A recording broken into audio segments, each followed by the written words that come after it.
Welcome back to FTF విశ్వేతారెడ్డి. Drugs కేసుకి సంబంధించి SIT చీఫ్గా ఇన్వెస్టిగేషన్ చేస్తున్న అకున్ సబర్వాల్కి చాలా బెదిరింపు కాల్స్ వచ్చాయి. మీ పిల్లలు ఏ స్కూల్లో చదువుతున్నారో తెలుసు, మీ భార్య ఏంటో తెలుసు అని ఇలా వచ్చి ఆయన కొంచెం పానిక్ అయ్యారు అన్న వార్తలు కూడా వినిపిస్తున్నాయి. ఈ ఇష్యూకి సంబంధించి 99% ఒకవైపు ఉండి 1% దట్ ఈస్ కాల్డ్ రఘునందన్. ఆ 1%కి థ్రెట్ కాల్స్ వస్తే భయపడుతుందా? ఇప్పుడు నేను అదే చెప్తా ఉన్నాను. అకున్ సబర్వాల్ గారికి ఈ పక్కన ఆ పక్కన పోలీసులు ఉంటారు, PSOs పర్సనల్ సెక్యూరిటీ ఆఫీసర్స్ ఉంటారు, గవర్నమెంట్ ఇచ్చిన బుల్లెట్ ప్రూఫ్ వాహనం ఉంటుంది, గవర్నమెంట్ యంత్రాంగం అంతా వారి చేతిలో ఉంటుంది. ఆయన బ్యాచ్మేట్లు, క్లాస్మేట్లు, ఇంకా రకరకాల ఫ్రెండ్స్ ఆయనకు ఉంటారు, చాలామంది పోలీస్ అధికారులు ఉంటారు. అన్ని ఉన్నాయనికే థ్రెట్ కాల్స్ వస్తే మీరు అంటున్నటువంటి ఆ వ్యవస్థను ఎదిరిస్తున్నటువంటి నన్ను ఎంతమంది బెదిరించి ఉండాలి? నేను భయపడడానికి సిద్ధంగా లేను. నేనున్నది న్యాయం పక్షాన శ్వేత గారు. సరే వచ్చినా అందరి ముందు చెప్పుకొని బాధపడి సింపతిగా ఏం చేయాల్సిన అవసరం నాకు వారిలాగా లేదు. అందులో నేనేమంటున్నానంటే, నేను మొదటి నుంచి కూడా తప్పు జరిగిన చోట నేను మాట్లాడుతూ ఉన్నాను. నాకు తెలిసినటువంటి చట్టాన్ని ప్రజలకు చెప్పాలనుకుంటున్నాను. ప్రజలకు ఉన్నటువంటి ప్రాథమిక హక్కుల్ని గౌరవించండి అని పోలీసు అధికారులకు చెప్తున్నాను. జస్ట్ బికాస్ మేము పోలీసులం కాబట్టి మా ఇష్టారాజ్యంగా మేము చలామణి అవుతామంటే కుదరదు సారు అని చెప్పి మీరు చెప్తున్నట్టు అన్ని సినిమాలు తీసి డిపార్ట్మెంట్ గురించి, ఇన్వెస్టిగేషన్ల గురించి బాగా గ్రిప్ ఉన్న పూరి జగన్నాథే మీరు ఒకానొక టైంలో ఫస్ట్ పర్సన్ కావడం వల్ల పానిక్ అయిపోయారని చెప్తున్నారు. ఇక సామాన్య మానవుల పరిస్థితి ఏంటి? ఎవరో ఏదో తెలియకుండా సడన్గా నువ్వు తప్పు చేస్తే నువ్వురా ఇన్వెస్టిగేషన్ అంటే ఎదుర్కొనే దమ్ము ఎంతమందికి ఉంది? చాలామందికి లేదు శ్వేత గారు. సమాజంలో 90 మందికి పోలీసు వాళ్ళు పిలిచిరు అని అంటే అదేదో తాము అపఖ్యాతి పాలవుతామని, పక్కనున్న వాళ్ళకి చెప్పుకుంటే ఇంకో ఏమవుతుందని పోయి ఈ రాజకీయ నాయకుని ఆ రాజకీయ నాయకుని పిలిచి కలిసి ఏదో ఒకటి చేసి ఏదో ఒక రకంగా దండం పెట్టి పోలీస్ స్టేషన్ పోకుండా ఉండేటువంటి ప్రయత్నం చేస్తారు. రాజకీయ నాయకుల్ని, పెద్ద పెద్ద వ్యక్తుల్ని వెళ్ళి ప్రొటెక్షన్ తెచ్చుకోవడం కన్నా మీలాంటి ఒక వకీల్ని కలిస్తే ప్రాబ్లం సాల్వ్ అయిపోతుందనే ఆలోచన వాళ్ళకి ఎందుకు రావడం లేదు? నేను కూడా చాలా మంది క్లయింట్స్కి అదే చెప్తాను శ్వేత గారు. ఇప్పుడు మీకు కడుపు నొప్పి లేసింది, మీరు ఏడికి పోతారు? ఎమ్మెల్యే దగ్గరకు, MP దగ్గరకు పోరు. ఏడికి పోతారు? మీ గల్లీలో ఉన్న డాక్టర్ దగ్గరికి పోతారు. లేదు ఇంకొంచెం మీకు పెయింగ్ కెపాసిటీ ఉంది, పక్కన అపోలోనో కేరో ఎక్కడ ఉంటే ఆ పెద్ద హాస్పిటల్కి పోతారు. ధర్మాసుపత్రులకు అయితే పోరు. అల్టిమేట్గా మీకు కడుపు నొప్పిస్తే మీకు మొదట వచ్చేటువంటి ఆలోచన ఏంది? డాక్టర్ గారి దగ్గరికి పోవాలి, ట్రీట్మెంట్ తీసుకోవాలనేది మీకు ఆలోచన వస్తుంది. పోలీసు వాళ్ళు నోటీస్ ఇచ్చారంటే మీరు ఏడికి పోవాలి? పోలీసు వాళ్ళు మిమ్మల్ని పోలీస్ స్టేషన్కి రమ్మంటే ఏడికి పోవాలి? సర్పంచులు, ఎంపీటీసీలు, ఎమ్మెల్యేల దగ్గరికి పోవద్దు. ఆ వ్యవస్థ మారాలి. ఎవరి దగ్గరికి పోవాలి? నీకు నచ్చినా, నీకు చట్టం తెలిసినటువంటి ఒక న్యాయవాది దగ్గరికి పోయి, సరిగా నాకు నోటీస్ వచ్చింది, సెక్షన్ 67 NDPS యాక్ట్ కింద నోటీస్ వచ్చింది, నన్ను ఏం చేయమంటారు అని అడగాలి. ఆ ధైర్యం ప్రజలకు లేదు, ఆ చైతన్యం ప్రజలకు లేదు. పోలీస్ స్టేషన్లు రంగులేసి కొత్త భవనాలలో పోలీస్ స్టేషన్లు కడితే, కమాండ్ కంట్రోల్ కడితే పోలీస్ వ్యవస్థకి రాదు. ఒకవైపు incredible India, digital India, make in India లాంటి పెద్ద పెద్ద డైలాగ్స్ మనం PM ద్వారా వింటున్నాము, ఎంతో అభివృద్ధి సాధిస్తుంది అంటున్నాము. కానీ ఇలాంటి చిన్న విషయాలప్పుడు ధైర్యంగా ఉండాలనే కామన్ సెన్స్ లేకపోవడం మనం ఎలా అర్థం చేసుకోవాలి? అంటే బేసికల్గా మనకున్నటువంటి ఒకే ఒక డ్రాబ్యాక్ ఏంటంటే శ్వేత గారు, ల్యాక్ ఆఫ్ లిటరసీ రేటు తక్కువ ఉండడం అనేది భారతదేశానికి ఉన్నటువంటి కొంచెం ఇబ్బందికరమైనటువంటి పరిణామం. రెండోది, మనకు రాసినటువంటి కరికులంలో శ్వేత గారు మీకు లా ఏం చెప్తుంది, భారత రాజ్యాంగం ఏం చెప్తుంది, భారత రాజ్యాంగం పౌరులకు ఇచ్చినటువంటి హక్కులు ఏందనే చెప్పరు మేడం. మనకి ఏం చెప్తారు? ఏదో పనికిరాని చరిత్ర చెప్తారు. షాజహాన్ ఏం కట్టించినాడు, తాజ్ మహల్ ఎవరు కట్టినారు, కుతుబ్ మీనార్ ఎవరు కట్టినారు, ఎవరు కడితే మనకి ఎందుకు శ్వేత గారు? అదేమన్నా మనకు అన్నం పెడుతుంది? మనకు అన్నం పెట్టే చదువు చెప్పురు సార్లు అంటే అది చెప్పరు. మనకి పనికిరాని ముచ్చట చెప్తారు. పనికొచ్చే ముచ్చట ఏంది? మీరు పొద్దుగా లేస్తే రోజు జీవితంలో జరగాల్సిన పోరాటంలో struggle for existence and survival of the fittest, Darwinism చెప్తుంది, సైన్స్ చెప్తుంది. ఏమని? ఈ జీవన పరిణామక్రమ పోరాటంలో పోరాడి తట్టుకొని నిల్చుంటాడు. దీన్నే ఊరు పక్కా తెలంగాణ మా భాషలో చెప్పాలంటే, ఊరందరూ బెల్బాటం ప్యాంట్లు తొడుగుతుంటే రఘునందన్ రావు, శ్వేతారెడ్డి గారు పూనా ప్యాంట్లు తొడిగిర్రు అనుకోండి, జనం మనల్ని ఎట్లా చూస్తారు? పిచ్చోళ్ళని చూసి ఇంత జీవుల్లాగా చూస్తారు. అంటే కాలం మారితే, ఊరు మారితే మనం కూడా మారుతున్నటువంటి కాలంతో మారాల్సినటువంటి అవసరం ఉందనేది ఎవరు చెప్పిండ్రు? డార్విన్ ఎప్పుడో చెప్పిండు. That is called struggle for existence and survival of the fittest. అది మీకు తెలియకపోతే ఎట్లా? గది నేర్పింది పిల్లలకు అంటున్నా. For every action there is an equal and opposite reaction అని చెప్తారు. ఎవరు చెప్తారు? న్యూటన్ 3rd లా చెప్తుంది. బంతిని ఎంత గట్టిగా కింది కొడితే అంతే గట్టిగా తిరిగి పైకి వస్తుంది అని చెప్తా ఉన్నారు. This is practical. ఇది మనం పిల్లలకు నేర్పించాల్సినటువంటి అవసరం ఉంది. ఇది నేర్పించకుండా అశోకుడు రోడ్డుకి ఇరుపక్కల మొక్కలు నాటించాను ఎందుకు మేడం? దానివల్ల ఏమొస్తుంది చెప్పండి? చరిత్రను వక్రీకరిస్తూ ఉన్నారు. కరికులం అప్డేట్ అవుతలేదు. పిల్లలకి కామన్ సెన్స్ నేర్పిస్తలేం, మనం సోషల్ రెస్పాన్సిబిలిటీ నేర్పిస్తలేం, పిల్లలకి చట్టాల గురించి నేర్పిస్తలేం. Sometimes struggles are exactly what we needed in our life అని ఎంతమంది పేరెంట్స్ పిల్లలకి చెప్తున్నారండి? అంటే ఇక్కడ తల్లిదండ్రులు కూడా కొంచెం బాధాకరమైనటువంటి పరిస్థితి శ్వేత గారు. ఎంతసేపు మన ఇంటి పక్కన అభివృద్ధి తప్పించి మన ఇంటి పక్కన ఉన్న వాళ్ళు గొప్ప కారు కొనుక్కున్నారని మనము ఆ కారు కొనుక్కోవాలని చెప్పి పొద్దున్న లేవగానే భర్త 6 గంటల నుంచి యుద్ధం ప్రారంభించడం, భార్య ఉద్యోగం చేయడం, పిల్లల్ని ఆయాలకు అప్పచెప్పిపోవడం, ఆటో డ్రైవర్లు తీసుకుపోవడం, తీసుకురావడం, వచ్చిన తర్వాత ఏం చేయాలో తెలియక సెల్ ఫోన్ల ముంగట కంప్యూటర్ల ముంగట కూర్చోవడం, 9 గంటలకు తిరిగి పనిచేసి వచ్చినటువంటి అమ్మ నాన్నకి పిల్లల్ని పట్టించుకునేటువంటి ఓపిక లేకపోవడం. అంటే డ్రగ్స్ లాంటి విషయం వచ్చినప్పుడు చాలామంది మీద సామాజిక బాధ్యత ఉంటుంది. దాంట్లో మొట్టమొదటి బాధ్యత వహించాల్సింది తల్లిదండ్రులు, రెండవది బాధ్యత వహించాల్సింది స్కూల్స్, మూడో బాధ్యత వహించాల్సింది ఎన్జిఓలు, నాలుగో బాధ్యత వహించాల్సింది మీడియా. ఎందుకంటే డ్రగ్స్ వల్ల కలిగేటువంటి నష్టాలు ఏంది, డ్రగ్స్ తీసుకుంటూ వచ్చేటువంటి నష్టాలు ఏంది, ఏ డ్రగ్ శరీరానికి ఎంత నష్టం చేస్తుంది, ఏ పుస్తకంలోనే చదివిరా శ్వేత గారు?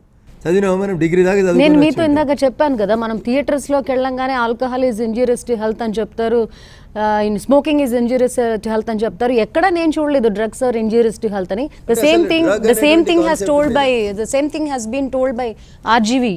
నేను అదే చెప్తాను అనమాట. మనకి ఇస్తున్నటువంటి పాఠ్య పుస్తకాలు మనకేం నేర్పుతున్నాయి అనేది మనం నేర్చుకోవాలి మేడం. అక్కడ మీకు ఏం కావాలి బతకడానికి బేసికల్గా? ఇతర దేశాలలో ఉన్నటువంటి కరికులంకి మన దేశంలో ఉన్నటువంటి కరికులంకి బేసికల్గా ఏం తేడా అంటే, జనరల్గా మనం అందరం కూడా మన పిల్లల్ని ఎట్లా తయారు చేస్తున్నామంటే, ఇంటికి ఆదివారం వచ్చిందంటే చేపలు తెస్తే చేప వండి ముళ్ళు ఒలిసి బిడ్డ ముళ్ళు గుచ్చుకుంటుంది జాగ్రత్తగా తిని బిడ్డ అని ఒలిచి పెడుతున్నాం మనం. కానీ మనం పిల్లలకు నేర్పించాల్సింది అది కాదు, చేపను ఎట్లా పట్టుకొచ్చుకోవాలనేది నేర్పించాలి. శ్వేత ఎన్ని రోజులు ఉంటుంది, రఘునందన్ ఎన్ని రోజులు ఉంటాడు కాదని. మనం ఉన్నా లేకున్నా మన పిల్లలు రేపు బతకాలంటే, భావి భారత పౌరులుగా తన కాళ్ళ మీద తాను నిల్చోవాలంటే ఏం చేయాలనో నేర్పించడం లోపల తల్లిదండ్రుల వ్యవస్థ, పాఠశాలల వ్యవస్థ, మన విద్యా వ్యవస్థ వైఫల్యం చెందుతుంది. ఇది బాధాకరమైనటువంటి. లిటరసీ రేట్ చాలా తక్కువ ఉంది అంటున్నారు. ఎల్కేజీ యూకేజీలకే లక్షల డొనేషన్లు పెడుతుంటే చదువుకోవడానికి ఎవరు ఇంట్రెస్ట్ చూపిస్తారండి పల్లెటూరు నుంచి వచ్చి? ఎన్ని కుటుంబాలు ఉంటాయి శ్వేత గారు? సంవత్సరానికి 5 లక్షలు కట్టి తమ పిల్లల్ని చదివించేటువంటి కుటుంబాలు ఎన్ని ఉంటాయి? తెలంగాణలో ఉన్నటువంటి జనాభా లోపల 1/4 ఆఫ్ జనాభా హైదరాబాద్లో ఉంటుందని చెప్పుకుంటాం. అందులో ఎంతమంది తమ పిల్లల్ని ఓక్రిడ్జికి పంపించగలుగుతారు? ఎంతమంది తమ పిల్లల్ని ఢిల్లీ పబ్లిక్ స్కూల్కి పంపించగలుగుతారు? లక్షలలో ఫీజులు కట్టగలిగేటువంటి కెపాసిటీ ఉన్న వాళ్ళు ఎంతమంది? అసలు భారతదేశంలో ముఖ్యంగా హైదరాబాద్లో ఇన్కమ్ ట్యాక్స్ కడుతున్న వాళ్ళు ఎంతమంది ఉన్నారు శ్వేత గారు? సంవత్సరానికి ₹1 ఇన్కమ్ ట్యాక్స్ కడుతున్న వాళ్ళు మొత్తం భారతదేశం మీద 5,000 మంది లేరు శ్వేత గారు. ఎటుపోతుంది మరి దేశం? ఎవరి దగ్గర ఉంది డబ్బు? ఉన్నోళ్ళు డబ్బు ఉన్నోళ్ళు అట్లే ఉండిపోతూ ఉన్నారు, లేనోళ్ళు ఇంకా పూర్వనే ఉండిపోతూ ఉన్నారు. అందుకని నేను ఏమంటే మన కరికులం మారాలి, మన విద్యా విధానం మారాలి, బతకడానికి ఉపయోగపడే విద్యను అందించాలి. ఐటీఐ చేసి వస్తారు, ఇంజనీరింగ్ చేసి వస్తారు, చిన్న ఉద్యోగం ఇస్తే స్క్రూ ఎట్లా పట్టాలి, ఎట్లా తిప్పాలి, స్క్రూ డ్రైవర్ అనేది తెలియకపోతే ఎందుకు మేడం మనకి చదువు? ప్రాక్టికల్స్ అన్ని మేనేజ్ చేసేస్తుంటే ప్రాక్టికల్ నాలెడ్జ్ ఎక్కడ ఉన్నాయి మేడం? ల్యాబ్స్ మనకి ఇన్స్పెక్షన్కి వచ్చిన రోజు ల్యాబులు తీసుకొస్తాం, మెడికల్ కాలేజీలో అయితే శవాలు తీసుకొస్తారు, కిరాయి పేషెంట్లను తీసుకొస్తారు, కిరాయి డాక్టర్లను తీసుకొస్తాం. ఇన్స్పెక్షన్ అయిపోయి పర్మిషన్ రాగానే ఎంసీఓలు వెళ్ళిపోగానే మనం ఈ పేషెంట్లు పోతాయి, బెడ్లు పోతాయి, మెడికల్ కాలేజీలు పోతాయి. ఎటువైపు తీసుకుపోతున్నాం మనం ఈ విద్యా విధానాన్ని? బేసికల్గా మారాల్సింది తల్లిదండ్రులు కొంత పిల్లలకి టైం ఇవ్వాల్సిన అవసరం ఉంది. విచ్ఛిన్నమైనటువంటి కుటుంబ వ్యవస్థ, వెనకటికి ఉన్నటువంటి భారతదేశ గ్రామీణ వ్యవస్థ ఎట్లుండేనో దాంట్లో అమ్మ నాన్న, పెదనాన్న, చిన్నాన్న, తాతలు, ముత్తాతలు ఉంటే ఓ ఇద్దరు పనికోయినా ఇంకో ఇద్దరు ఉండి ఇంట్లో పిల్లలు ఎట్లున్నారని చూసేవాళ్ళు. ఇప్పుడు ఏమైనా ఫ్యామిలీస్ అన్ని చిన్న న్యూక్లియర్ ఫ్యామిలీస్ అయిపోయినాయి, చిన్న కుటుంబాలు. నేను మావిడ, మేమిద్దరం మాకిద్దరు, లేకపోతే మేమిద్దరం మాకు ఒక్కలు, మీరిద్దరు డ్యూటీకి పోతారు తల్లి. మరి ఇంట్లో వాళ్ళు ఒక్కరిని చూడాల్సిన వాళ్ళు ఎవరు?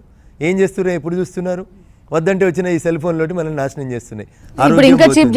ఆరోగ్యం పోతా ఉంది.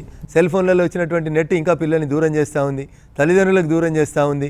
ప్లస్ పిల్లలకి అవసరం లేనటువంటి విజ్ఞానం సెల్ ఫోన్ ద్వారా వస్తుంది, దానివల్ల పిల్లలు డ్యామేజ్ అవుతూ ఉన్నారు.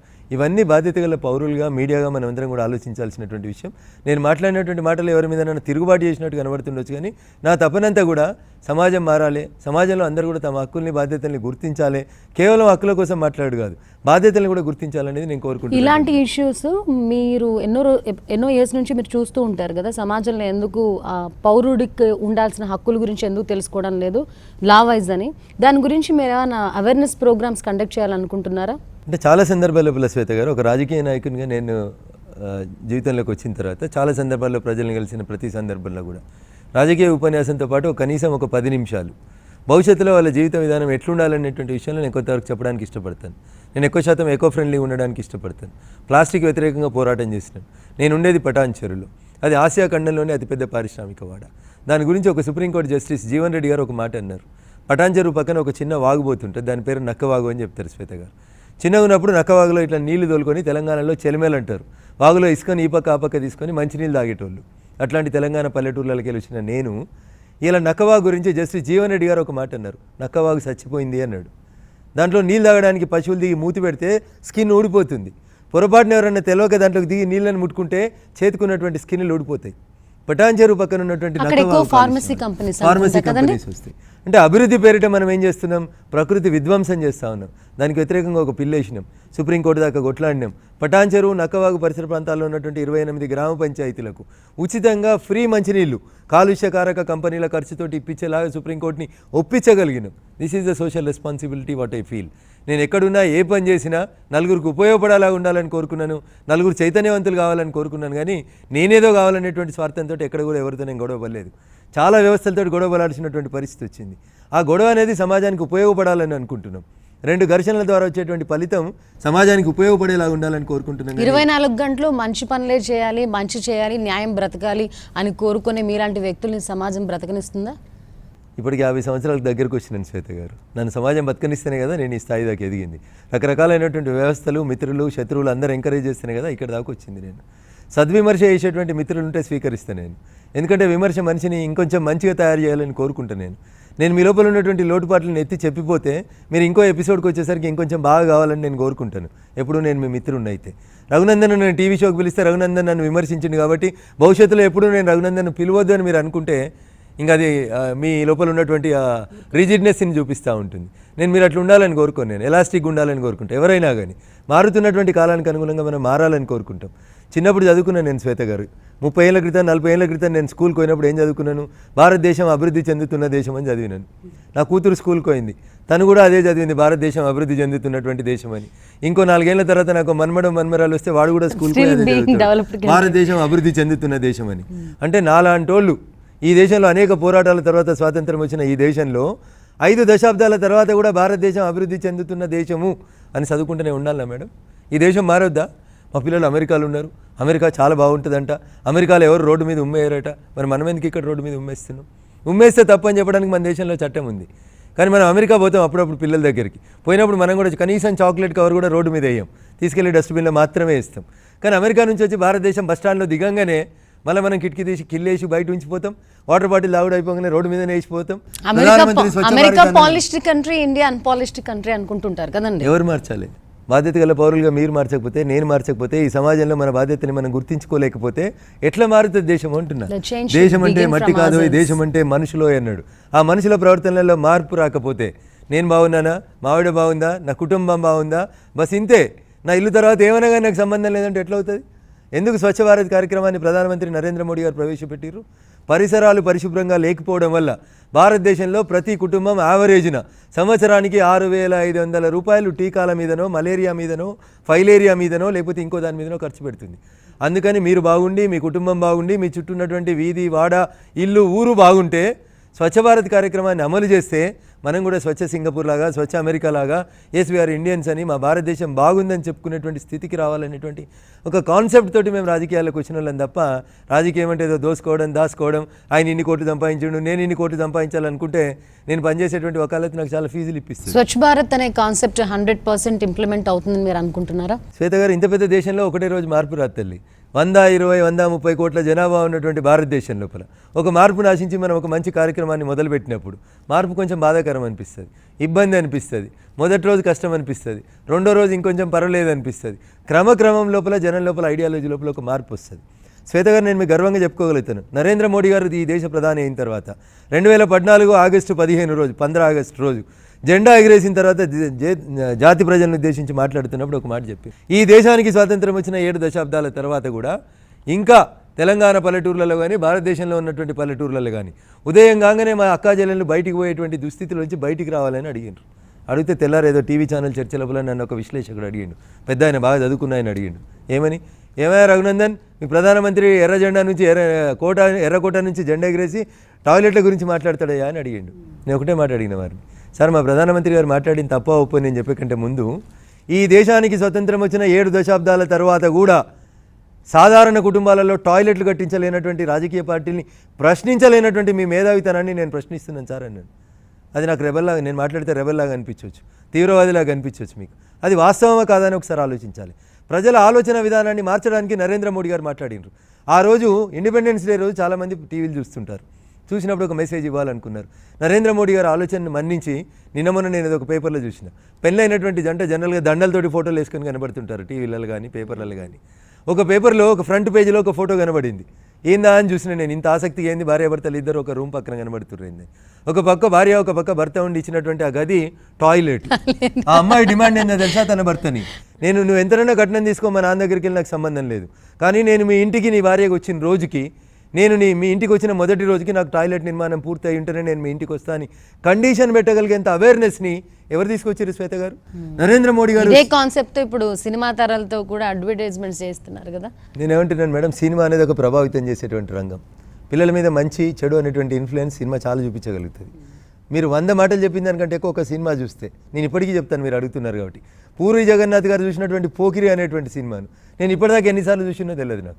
నాకు అంత ఇష్టమైనటువంటి రీతిలో ఆయన తీయగలిగాడు.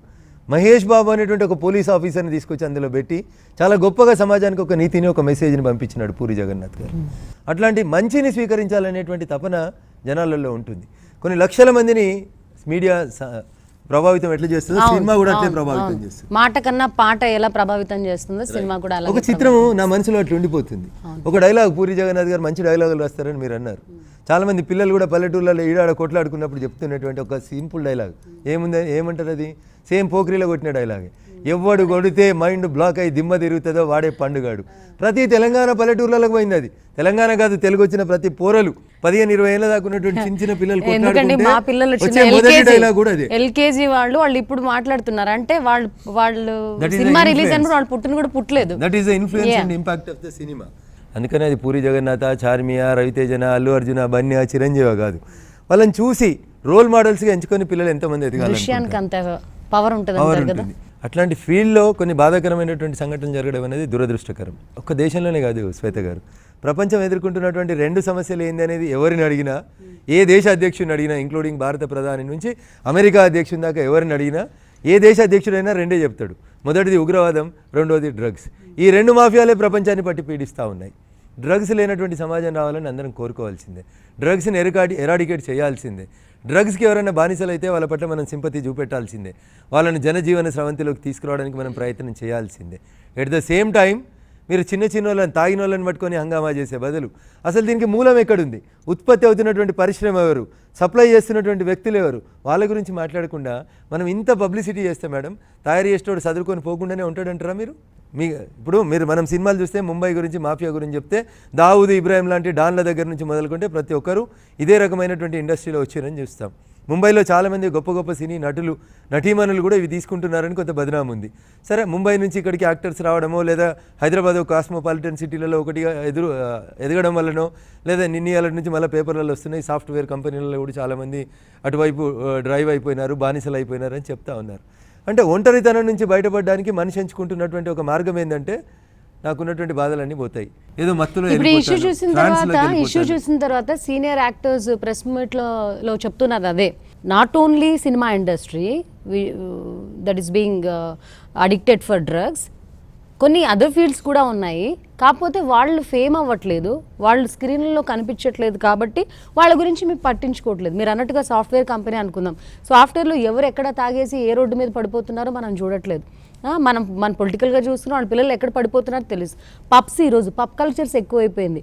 ఎవరెవరు ఎక్కడ తాగేసి రోడ్ల మీద రచ్చలు చేసిన ఇన్సిడెంట్స్ కూడా మనం న్యూస్ ఛానల్స్లో చూసాం.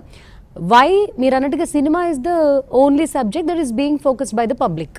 నేనేమంటాను మేడం, మొన్న ఎప్పుడో 3 రోజుల క్రితం గౌరవ హోంమంత్రి గారు, ఈ రాష్ట్ర హోంమంత్రి నాయన నరసింహారెడ్డి గారు మాట్లాడుతూ, హైదరాబాద్లో పబ్బుల కల్చర్ ఉండొద్దు, హైదరాబాద్లో క్లబ్బుల కల్చర్ ఉండొద్దు, తెలంగాణ సంస్కృతి సాంప్రదాయాలు ఉట్టిపడాలని అన్నారు శ్వేత గారు. నేను కూడా చప్పట్లు కొడుతున్నాను, నాకేం ఇబ్బంది లేదు దాంట్లో. కానీ అదే గౌరవ హోంమంత్రి గారు నేను ఒకటి అడగదలుచుకున్నాను. మీరు టీఆర్ఎస్ పార్టీ 2014 జూన్ 2వ తారీఖున అధికారంలో వచ్చిన నుంచి ఈ రోజు దాకా అసలు ఎన్ని పబ్లిక్ లైసెన్స్ ఇచ్చారనేది ఏమన్నా హోంమంత్రి గారికి తెలుసా? తెలియకపోతే మాలాంటి వాళ్ళని రైట్ టు ఇన్ఫర్మేషన్ కింద తీసుకున్నది ఇస్తాం. డజన్ల కొద్ది పబ్లకు మీరు పర్మిషన్ ఇచ్చారు. ఒకవేళ మీరు పబ్బులకి, క్లబ్లకి వ్యతిరేకమైతే పబ్లకి పర్మిషన్స్ ఎట్లా వస్తాయి మేడం? ఈ దేశం లోపల టూరిస్టులు ఎక్కువ వచ్చేటువంటి ప్రాంతాలుగా 2-3 రాష్ట్రాలను చెప్తాం మనం. ఒకటి గోవా, 2 కేరళ, ఇట్లాంటి ప్రాంతాలలో టూరిస్టులు ఎక్కువ వస్తారు, ముంబై అని చెప్పుకుంటాం. అట్లాంటి రాష్ట్రాలలో కూడా అనుమతి నిరాకరించబడ్డటువంటి ఒక పబ్ ఉంది శ్వేత గారు, ప్లే బాయ్ పబ్ అని ఒక పబ్ ఉంది. ఎక్కడికి వచ్చింది మేడం ఆ ప్లే బాయ్ పబ్? హైదరాబాద్కి వచ్చింది మేడం. హైదరాబాద్లో పర్మిషన్ ఇచ్చారు మేడం దానికి. గోవాలో లేదు మేడం ఆ పబ్, ముంబైలో లేదు, కేరళలో లేదు, టూరిస్టు ప్రాంతాలలో లేదు, మెజారిటీ రాష్ట్రాలలో ప్లే బాయ్ పబ్ ఈ దేశంలో లేదు. కానీ ఎవరి దగ్గర ఉంది మేడం? ద గ్రేట్ భాగ్యనగరంలో ఉంది. మరి ఈ భాగ్యనగరానికి పబ్బులు రావడం వల్ల న్యాయం జరుగుతుందా, అన్యాయం జరుగుతుందా? గౌరవ హోంమంత్రి గారు ఆలోచించుకోవాలి. చాలామంది యువత పెడదారి పడతా ఉన్నారు.